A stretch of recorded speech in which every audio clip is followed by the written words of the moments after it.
Emmanuel Macron has been blindsided by Brexit Britain once again, with Foreign Secretary Liz Truss preparing to sign a groundbreaking trade agreement with Greece, a pro-Brexit think tank has suggested. The French president has courted Athens assiduously in recent months, with Greek Prime Minister Kyriakos Mitsotakis signing a defence contract with Paris last month as Mr Macron tried to shore up ties with his NATO ally. However, Facts for EU suggested Ms Truss, the erstwhile International Trade Secretary who replaced Dominic Raab as Foreign Secretary last month, was poised to go one better. Report author and Facts for EU spokesman David Evans said, "Far from being isolated Little Britain, Liz Truss proves again that global Britain is on the march." Ms Truss would today welcome Greek Foreign Minister, Nikos Dendias, for the signing of a strategic framework memorandum between the United Kingdom and the Hellenic Republic of Greece, Mr Evans explained. He said, "This agreement will cover foreign policy, defence, and other areas to strengthen bilateral relations between the EU country and Brexit Britain."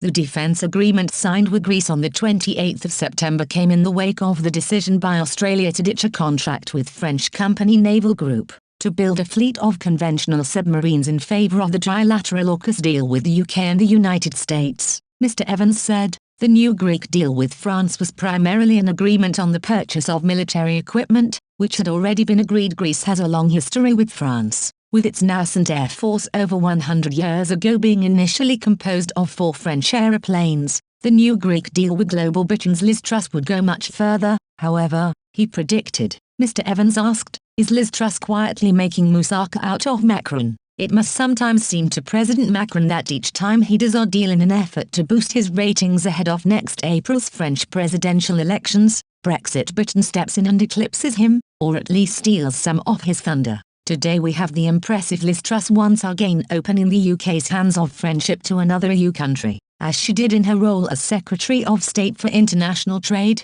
she seems to have stepped seamlessly into the role at the Foreign Office, building relationships and securing strategic advantages for global Britain. No specific details were available at the time Facts for EU uploaded its report, Mr Evans stressed, but said remarks by Mr Dendias clearly indicated the agreement would go further than the one signed with France. Mr Evans added, "Not only will Monsieur Macron be unimpressed, it is now becoming clear that the EU's unity and solidarity espoused by the Eurocrats in Brussels continues to crumble."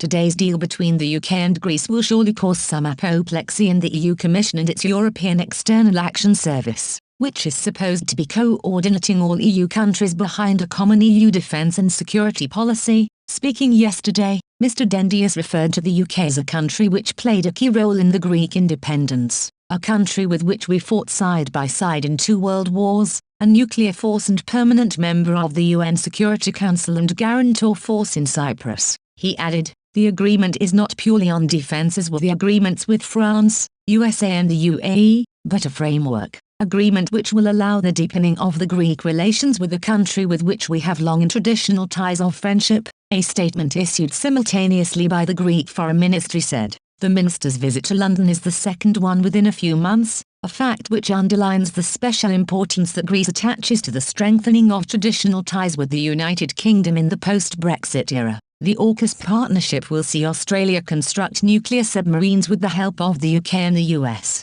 Mr Macron, smarting at the loss of a contract worth £56 billion, responded by recalling his country's ambassadors from Washington and Canberra, with Foreign Minister Jean-Yves Le Drian lashing out at what he terms a stab in the back.